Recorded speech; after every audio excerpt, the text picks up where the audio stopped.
L'histoire fourmille d'exemples prouvant combien la coopération à grande échelle est cruciale. La victoire est presque invariablement revenue à ceux qui coopéraient le mieux, non seulement dans les conflits opposant Homo sapiens aux autres animaux, mais aussi dans les conflits entre différents groupes humains.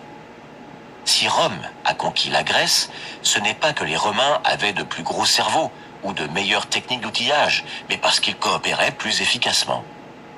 Tout au long de l'histoire, des armées disciplinées n'ont eu aucun mal à mettre en déroute des hordes désorganisées et des élites unifiées ont dominé des masses désordonnées. En 1914, par exemple, 3 millions de Russes, aristocrates, fonctionnaires et hommes d'affaires, régnaient sur 180 millions de paysans et d'ouvriers. L'élite russe savait coopérer pour défendre ses intérêts communs, tandis que les 180 millions de roturiers étaient incapables d'une mobilisation efficace. En fait, une bonne partie des efforts de l'élite consistait à veiller à ce que les 180 millions de la base n'apprennent jamais à coopérer. Pour monter une révolution, le nombre ne suffit jamais. Les révolutions sont généralement l'œuvre de petits réseaux d'agitateurs, non des masses.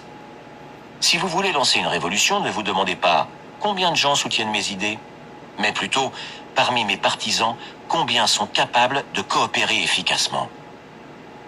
La révolution russe a fini par éclater non pas le jour où 180 millions de paysans se sont soulevés contre le tsar, mais quand une poignée de communistes se sont trouvés au bon endroit, au bon moment.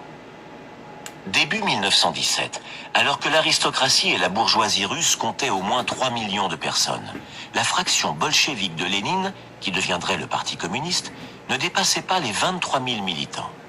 Les communistes n'en prirent pas moins le contrôle de l'immense empire russe parce qu'ils surent s'organiser.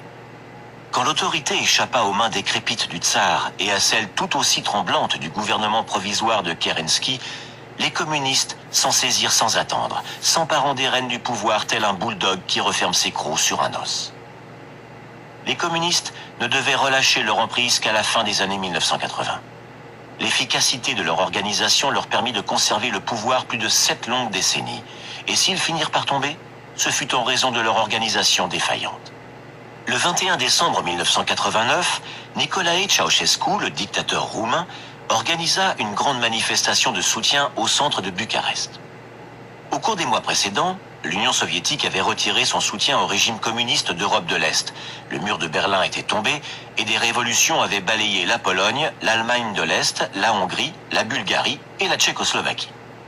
Ceausescu, qui dirigeait son pays depuis 1965, pensait pouvoir résister au tsunami, alors même que des émeutes contre son régime avaient éclaté dans la ville de Timisoara le 17 décembre. Voulant contre-attaquer, Ceausescu organisa un vaste rassemblement à Bucarest afin de prouver aux Roumains et au reste du monde que la majorité de la population continuait de l'aimer, ou tout au moins de le craindre. L'appareil du parti, qui se fissurait, mobilisa 80 000 personnes sur la place centrale de la ville. Les citoyens roumains reçurent pour consigne de cesser toute activité et d'allumer leur poste de radio ou de télévision.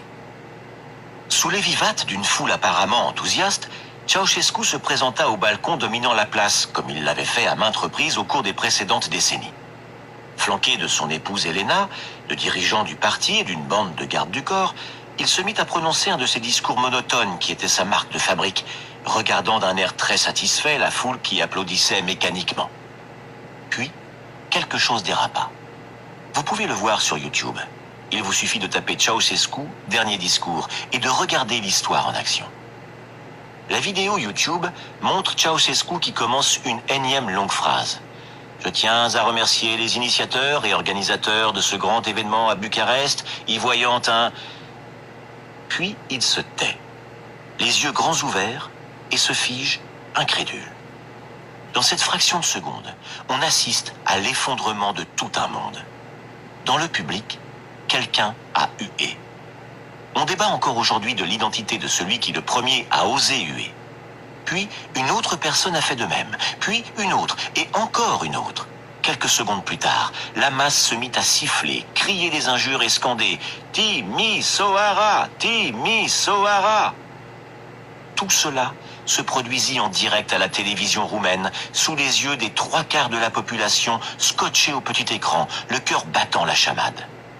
La Securitate, la sinistre police secrète, ordonna aussitôt l'arrêt de la retransmission. Mais les équipes de télévision refusèrent d'obtempérer et l'interruption fut très brève. Le caméraman pointa la caméra vers le ciel, en sorte que les téléspectateurs ne puissent pas voir la panique gagnant les dirigeants du parti sur le balcon. Mais le preneur de son continua d'enregistrer et les techniciens de retransmettre la scène après un arrêt d'à peine plus d'1 minute.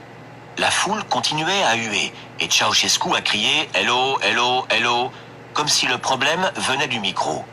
Sa femme Elena se mit à réprimander le public. « Taisez-vous, taisez-vous » jusqu'à ce que Ceausescu se tourne vers elle et lui crie au vu et au su de tous « Tais-toi ». Après quoi, il en appela à la foule déchaînée de la place en l'implorant « Camarades, camarades, du calme, camarades !» Mais les camarades ne voulaient pas se calmer.